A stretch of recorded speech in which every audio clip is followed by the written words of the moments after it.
What up, Poppin T fam? It's your host, Poppin T. Sitting here as usual, Poppin T.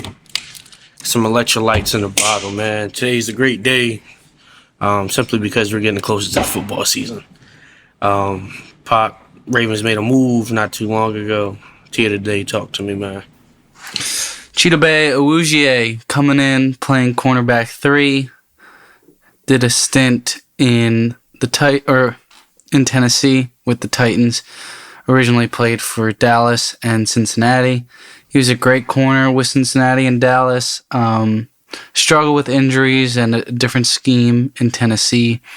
I think he's going to be a really nice fit coming in, playing corner 3 on the outside with Nate Wiggins, really allowing Marlowe to go in the slot. So I think it's a high upside deal because we're only paying him vet minimum. So yeah. I like the move by the Ravens. I would say it's a Ravens move. Pay him vet minimum. Doesn't hurt the comp pick formula.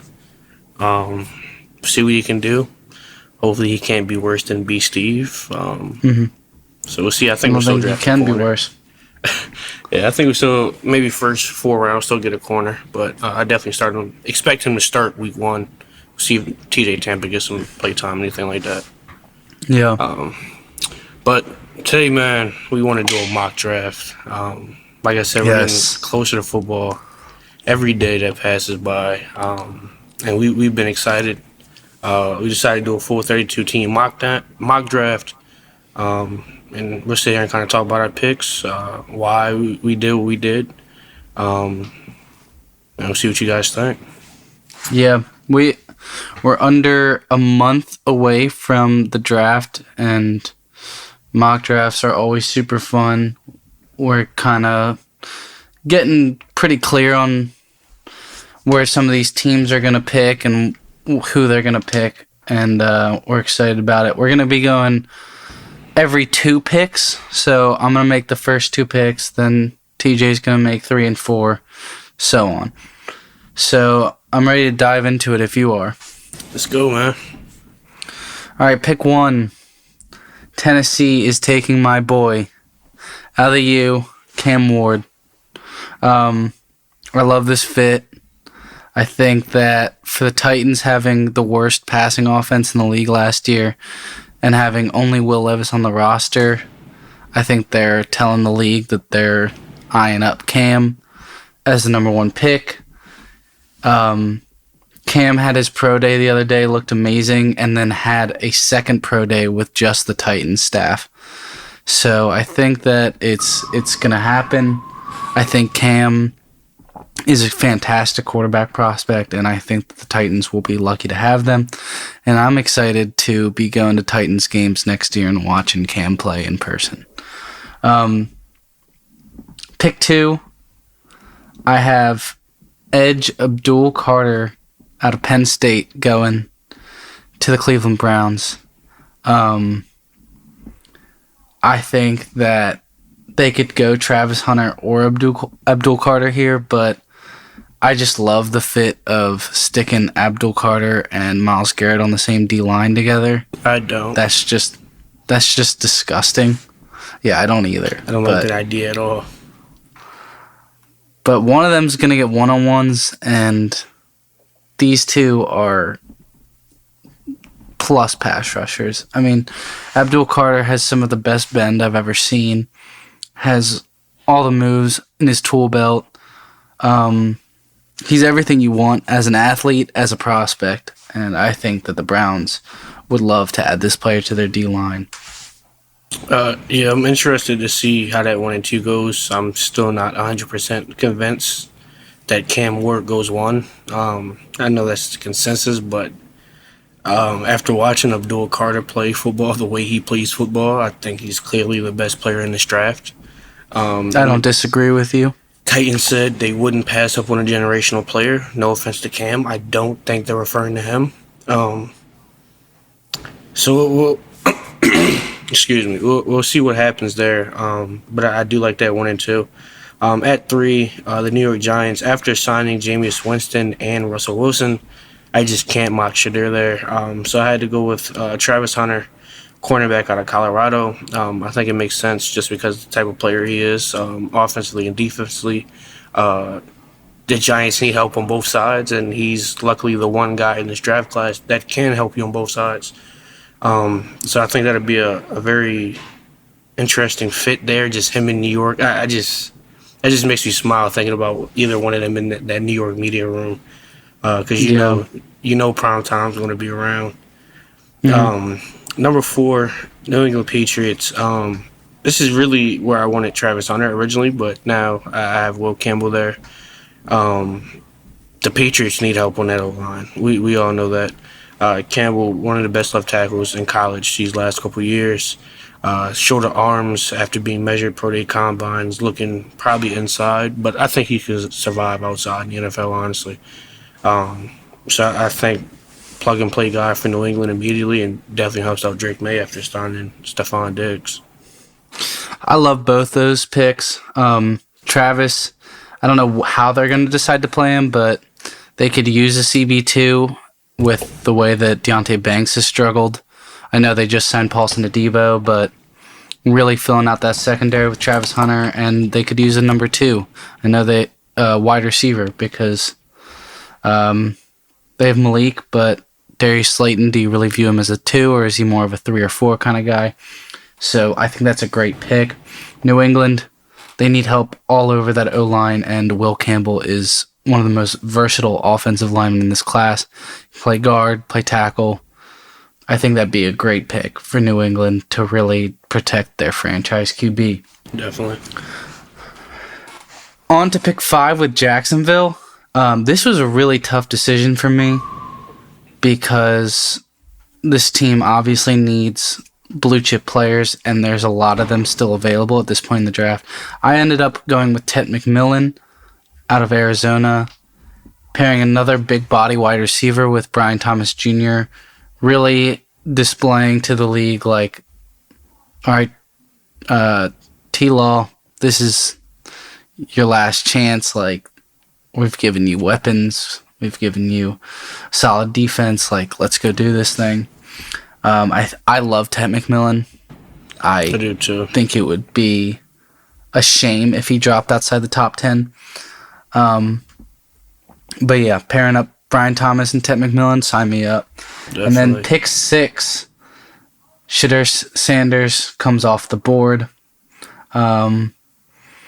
I think that Geno is not a long-term answer, and I think that they'll want to take Shaduer and let him develop behind Geno Smith. And I think, honestly, that would be a pretty good pick for the Raiders, who haven't really had the opportunity to draft a quarterback this high since we were talking about this the other day, Jamarcus Russell. So yeah, definitely Shaduer at 6, man. It's the same with Travis going to New York. It just feels right. Like, he's eventually going to have that media around him, and he's going to blow up down there for sure.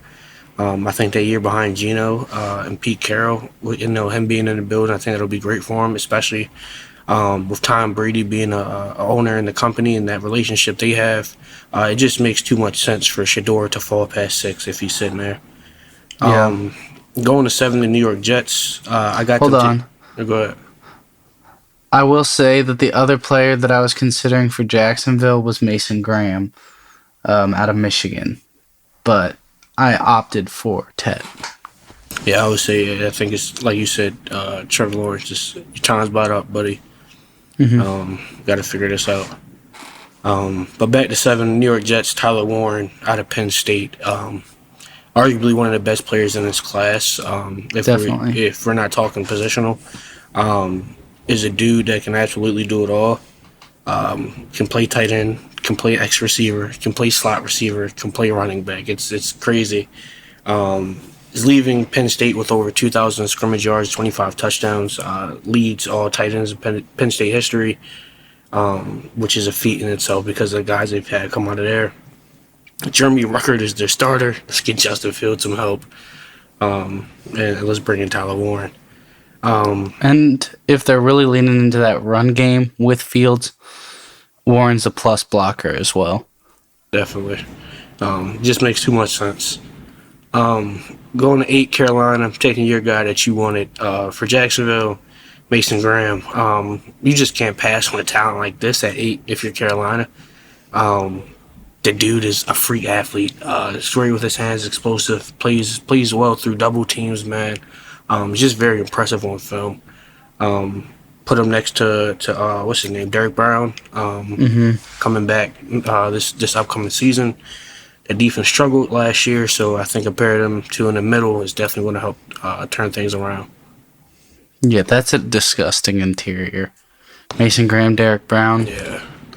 And for probably the worst defense in the league, you just got to add blue chip talent. And the fact that Mason Graham falls all the way to 8, they're sprinting in that pick. Have to. Pick 9 with New Orleans. I elected to give them edge Mike Green out of Marshall. This is a dude that has every single pass rush move under his belt. Very good athlete. He's a little bit shorter arms, but has a beautiful spin move. He played at Marshall, which is not quite the same level of competition, but he has proven throughout this year that he can handle better competition. He had a great game against Ohio State, and he put Josh Connerly on his ass at the Senior Bowl, who is probably going to be a first-round tackle. So I love Mike Green. I think he's a great player. I think that he has the chance to fall because of some off-the-field issues with sexual assault allegations. But that was in his past. That was in high school. So I think that the Saints would love him, especially bringing in Brandon Staley, who's going to be running more of a 3-4 scheme. I think Mike Green would fit perfectly. Pick 10, Chicago takes that man out of Boise State, Ashton Genty. You've been waiting on this pick. Yeah, I mean, you build up the O-line. You have your weapons on the outside. You have your tight end. You have your quarterback. Why not drop a blue chip generational back into that offense to let Ben Johnson just pull out the whole bag of tricks? I think that this pick would make Chicago a very, very scary offense. And I love the fit. Yeah, as we were talking yesterday, we were kind of discussing like what to do with that pick there, and then it just kind of clicked for both of us. It was like, oh, Ben Johnson's the head coach over there. This is a Genty pick. Like after seeing Knuckles and Sonic do what they did in Detroit last year, it just made sense. I've like through 10, I think that's my favorite pick so far. To Chicago. And there's a lot of good ones, but. Yeah. Genty would be nice there. Give Caleb some help, man. I'm all for it. All right, going to 11, San Francisco 49ers. I got them taking corner. Hope I'm saying this right. Jahdae Barron. They have a lot of holes. We know this. D-line is an issue. O-line is an issue. Cornerback is an issue. Wide receiver is an issue. But you can only pick one. After losing Shadarius Ward, I got him taking corner. I feel like you have to, especially because he's a guy that can play inside and outside, similar to Lenore that they already have over there. So I think the complementary between them two to be able to switch back and forth, I think it just makes sense. Going to 12, Dallas. Got him taking O-lineman Gray Zabel out of North Dakota State. You lose Zach Martin. You replace Zach Martin. It's that simple. There's not too much to talk about after that. Zabel is a guy, 6'6", 304, monster who can play all 5. It's your best bet at replacing, or trying to replace Zach Martin, in my opinion. Yeah, Gray played at NDSU, which you might frown at not being a Power 5 school, but he absolutely dominated the practice reps at the Senior Bowl to the point where... My bad. I didn't have to cut you off, but I want to say NDSU. When I hear NDSU, to me, I hear Power 5. I don't hear You're FCS. right. That's damn near a Power 5 school. Like that's that O-line Especially if you play O-line or quarterback. Yeah, you O-lineman coming out of North Dakota State. I trust you, big boy. I trust you all the way. Yeah, but he dominated at the Senior Bowl, and I personally think he's the best interior offensive lineman in this class, unless you're calling Will Campbell one. Yeah. But I think that's a great pick for Dallas, who has lost Tyron Smith, Zach Martin, all those old pieces on that offensive line. Yeah. On to pick 13. I have Miami taking Armand Membu out of Missouri. This is my tackle 1 in this class. Fantastic combine, fantastic year in Missouri. Has tackle size. And for Miami, who needs help all across the O-line, might not even have Teron Smith coming back next year to play left tackle, I think you have to take offensive line in the first round, and I think that Membu getting away with my tackle 1 at pick 13. Miami's very happy. Pick 14, Indianapolis Colts take guard Tyler Booker out of Alabama. I love this pick because of just the way that the Colts run their offense. They are very power heavy. They're very gap heavy. They're very duo heavy. Mm-hmm. And Tyler Booker is going to come in and do that exceptionally well. Not the greatest mover, so you might not like him in a wide zone scheme, but I think Indianapolis will like him. They just lost Ryan Kelly and Will Fries, so plug in Tyler Booker just to fill that hole. Yeah, it just makes sense. I want to go back. You said Teron Smith, just Teron Armstead, so we don't want to confuse My you. bad. Just to clean it up. But yeah, I love it. I love seeing this little run of big boys, this 3 straight pick of O-linemen. Build the trenches, baby. Tyler Booker, like you said, you just lost your center and your guard. Got to replace it. Makes sense. Membu, like you said, tackle 1 at 13 is kind of crazy. But that's just how the draft fell. Going to 15, Atlanta. I feel like this has been an issue for them since they played Brady in the Super Bowl. They need edge help. They need edge rushers. I got them going Shamar Stewart out of Mississippi State. Really flashed on tape to me as a physical player and can get to the quarterback with ease. Multitude of moves in his bag. And his combine just absolutely shot his stock up. Showed everybody in America that he's an athlete, and it showed it on tape too. So it just makes sense for Atlanta here. 16, Arizona Cardinals. I got him going offensive lineman Calvin Banks Jr. out of Texas. That O-line needs help. We all know it. Kyler Murray be out there running for his life. You got to protect the big boy.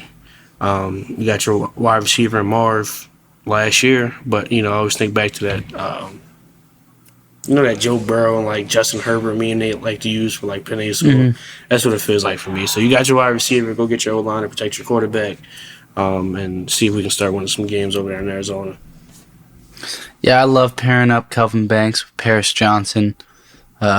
Just getting 2 really nice bookends, and I think that Kelvin Banks is definitely in the conversation for tackle 1. He's not mine specifically, but I think that's a great pick for Arizona. Pick 17, Cincinnati. I have them taking defensive tackle Walter Nolan out of Ole Miss. I think that Kenneth Grant out of Michigan is a better player, but I think Walter Nolan brings a much higher pass rush upside, very quick hands, more of a finesse rusher. I think he was comparing himself to Aaron Donald earlier this offseason, but we all know that's crazy, but he does attack the quarterback in the same way with very fast hands, using different moves. I think that Cincinnati would value the pass rush upside over the run stop upside of Kenneth Grant, just because they really only have Trey Hendrickson rushing the passer there. So terrible defense. Let's fill the hole with Walter Nolan. Seattle, I have them taking wide receiver Luther Burden III out of Missouri. They just lost DK Metcalf and Tyler Lockett. That's as simple as it is. I know they signed Cooper Kupp. But that's another slot receiver. JSN already plays the slot. You need an outside guy, and Luther Burden is the best one on the board. If you're going to bring Sam Darnold in, man, get him help. Get him as much help as you possibly can. Do what you can do. Moving on to, what would it be, 18? No, my bad, 19. The Tampa Bay Buccaneers, I got them going linebacker Jahad Campbell out of Alabama. I love this dude on film. He's an absolute monster. Can do it from anywhere. I just something about them Alabama backers. They truly just build them differently over there. I don't know what's in the water, but I love this, especially with an aging. Shoot, why am I blanking? Help me out. Linebacker. Levante David. Yeah, with an aging Levante David and Devin White no longer in the building, I think it makes sense to get a young guy in here that can also rush the passer. And see what happens. I think that's a great pick. Yeah. I just think that having Levante there for one more year to help this guy develop is pivotal for his success, and I think that he could be very good out the gate. Definitely. At 20, we got the Denver Broncos. Honestly, I think the Denver Broncos are one of those teams who are actually in a pretty good situation roster-wise. I don't think there are too many glaring holes on that roster except for running back. So I got them going Amarion Hampton out of UNC. Big, explosive back. Jesus Christ, get out the way. This is a big boy, and he can fly, dude. Inside the tackles, outside the tackles, he can do it all. And he's 6 foot. He's 6 foot. 220. I love that. Built like a tank. Yeah, good luck with him, man. Yeah. On to pick 21. I really wanted to give them Jackson Dart because it would make me happy if they drafted Jackson Dart, but after the Kenny Pickett thing and them being in on Aaron Rodgers, I think that they would stray away from that. I have them taking cornerback Will Johnson out of Michigan. This one hurts me because I could see Will Johnson coming in here and being really good. This was a guy with top 10 buzz earlier in the offseason, but after a disappointing combine, I think that he will fall, and Pittsburgh will reap the benefits of that one. On to LA, I have them taking defensive tackle Kenneth Grant. This was a team that really got lucky with Poona Ford having as good of a year as he played as that run-stopping nose tackle. But they let him go. They let him go across the street to the Rams. So I think that Kenneth Grant would fill that hole perfectly with a lot higher upside than Poona Ford. And I think that pairing up the Michigan guy with Coach Harbaugh, it's a perfect fit. Yeah, 22, Kenneth Grant to the Chargers just makes too much sense. At 21, that corner, I'm still kind of interested on that. Because the Steelers' quarterback room, obviously, like you said, they're in on Aaron Rodgers, but that quarterback room looks atrocious at the moment. So, depending on A-Rod, I think that swings what happens at 21. Going down to 23, the Green Bay Packers, I got them selecting wide receiver Matthew Golden out of Texas. Fastest wide receiver at the Combine, Matt LaFleur. I just don't think he'll pass up on it. That Packers wide receiver room needs some help, man. They've all shown flashes, but they're all very inconsistent. Nobody has proven himself to be that one, and when you have a guy like Jordan Love, let's invest in it early. Let's invest in it young before a contract blows up, and see what can happen. I believe he's a guy that can take the top off, and they'll get him involved. It's Matt LaFleur, like he's going to get him involved. Near the line of scrimmage, some way to get that ball in Matthew Golden's hand just because he's that fast. At 24, I got the Minnesota Vikings taking safety Malachi Starks out of UGA. These UGA guys are different, man, and Starks just continues that tradition. Is a very fast-playing safety, comes downhill to play the run with absolutely no regard for his own body. Was a track athlete in high school, and it just shows on the field. This is Harrison Smith's probably his last year in Minnesota. So to me, it just makes sense to bring Starks in, get him on the Harrison Smith's wing, and then let him eventually step into that starting role once he retires, similar to a Jihad Campbell situation in Tampa Bay. Yeah, I love this pick, and I think Flores would feel really good about having that guy on the back end. But on to 25. Houston is going to select offensive lineman, offensive tackle Josh Simmons out of Ohio State.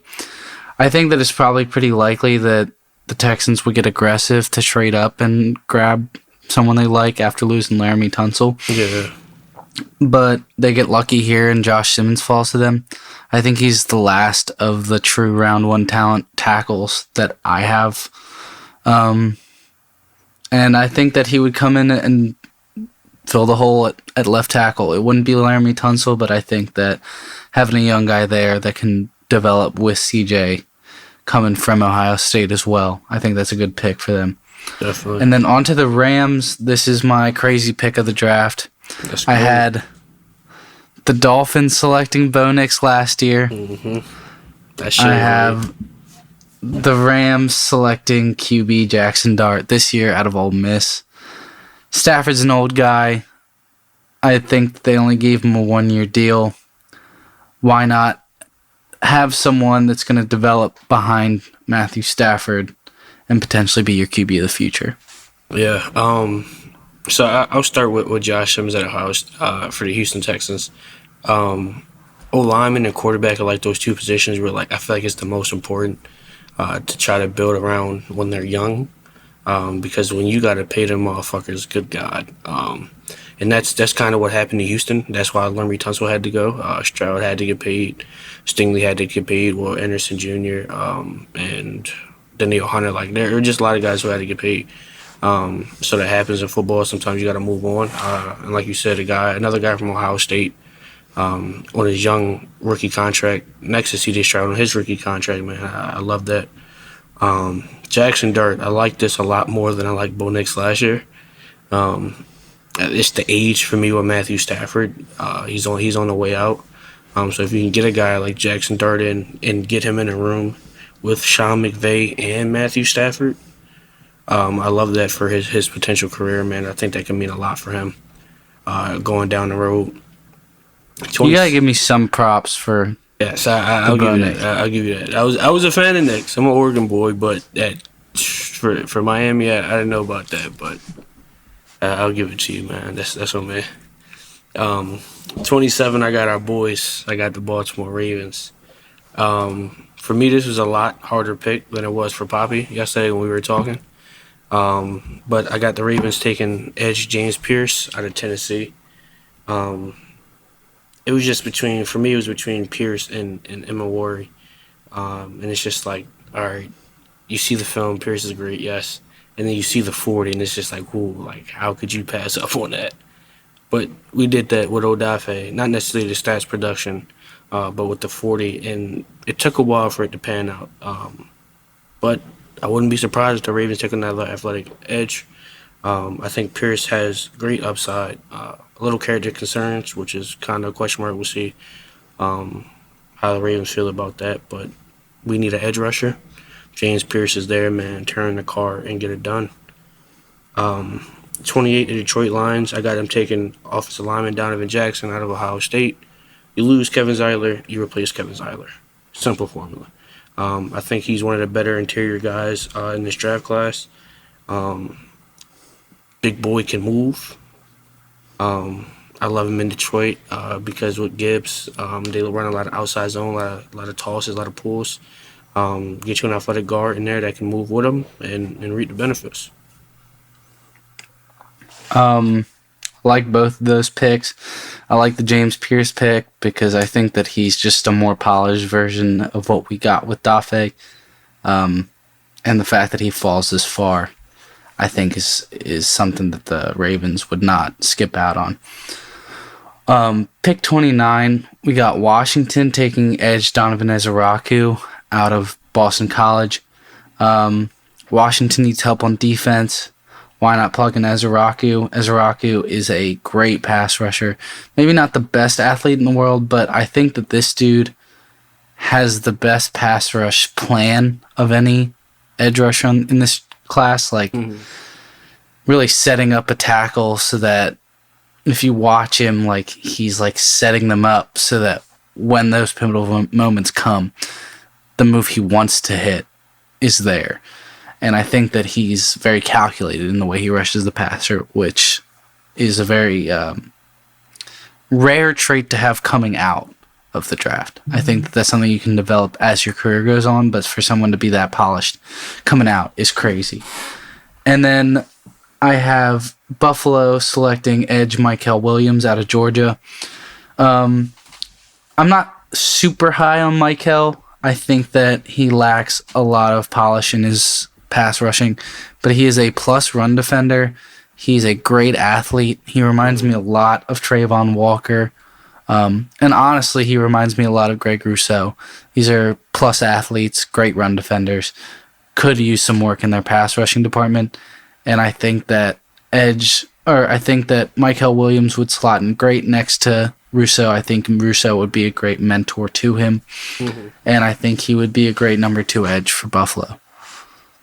Going back to pick 28. No, not 20. Yeah, 20. No, hold on, my bad. 29. Donovan was Ezeraku from Boston College. I think that just speaks to Boston College as a school. Like, you go to Boston College, you got to be a smart kid. So him having that pass rush package, like that mind game aspect of playing defensive line, countering what he's saying, with speed, power, all those types of things. I think that it just makes sense because you got to be a smart kid to survive over there, man. And if you can do that, you can process on the field in real time and see the film and see the feedback, man. I think that's big. Like you said, that hasn't really developed till later on. So if you can get that coming out, man, geez, you have a shot to be great. 31, Kansas City Chiefs. Got him going safety Nick Imawari out of South Carolina. Hurts a lot, Pop. I know. I'm sorry. 27, that would have been great, man. But he ends up falling to Kansas City Chiefs. They need the safety up. They need it. It's weird because I kind of feel like the Chiefs are one of those teams, even though it's made it to the Super Bowl, I feel like they need help everywhere. That roster, I'm not a big fan of it. Secondary, the offensive line. I'm not a fan of the wide receiver group and running back room. So I feel like there's a lot they could have went here. But that secondary definitely needs help. Emma Warrior's a guy, plug and play, can play anywhere, man. Just aggressive as hell and plays physical football. So it just makes sense to me for him to go to Kansas City. And then at 32, finishing it off, I got the Philadelphia Eagles taking Jalen Walker, edge, out of Georgia. Just a hybrid guy, man. It's just, you hear Georgia, you hear Philadelphia Eagles. It's the Philadelphia Bulldogs. It makes sense. Has a great twitch. I think he only posted 6.5 sacks last season. He's a tweener, kind of like a Nolan Smith type of guy. So to me, it just makes sense to Philly after losing Josh Sweat. Place him in and try to run that Super Bowl run back. Yeah, I like both these picks. Losing Justin Reed, got to fill that hole. I think Eminwari will add a lot to that defense in both the run game and the pass game, especially with how well he tested at the Combine. And then Jalen Walker, he's an interesting one to me. I'm not in love with him. He played off-ball end edge at Georgia. He's kind of too small to play edge and doesn't really have the coverage instincts to play off-ball. He's a tweener in every sense of the word. But if any team's going to figure out a way to make him work, it's going to be Philly. And they need to re-up on that edge after losing Josh Sweat and Brandon Graham to retirement. So I like the pick. Well, that's our 32, man. Yeah, Pop, that was fun. Was there any pick of yours that you felt was just like, yeah, this is just right. This this has to happen like this? Um,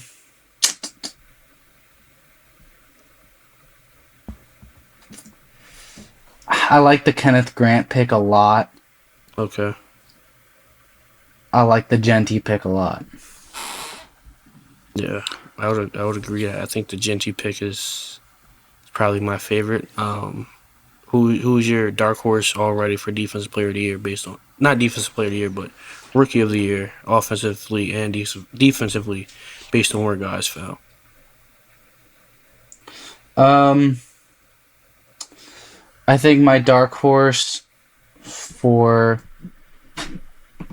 defensive rookie of the year is probably Mason Graham, just because Derek Brown's going to suck up all those double team blocks, and he's going to be able to work. And that defense was so bad last year. If Mason Graham comes out and shows out, people are going to see that. And then my dark horse for offensive player of the year, offensive rookie of the year.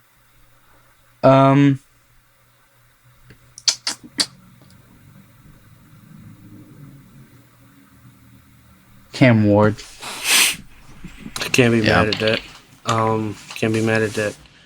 Offensively, I'm gonna switch it up. I'm gonna go Tyler Warren. I think with that in that offense, with playing with Justin Fields, I think he has the possibility to have a Brock Bowers type of season.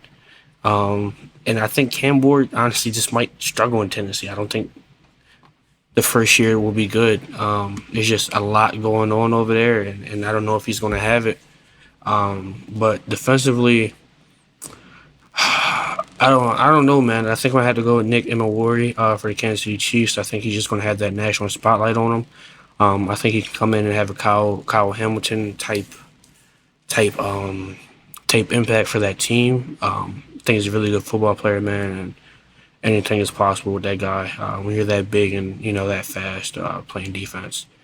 But yeah, man, that's my dark horse for offensive player and defensive player of the year, or offensive and defensive rookie of the year. Sorry.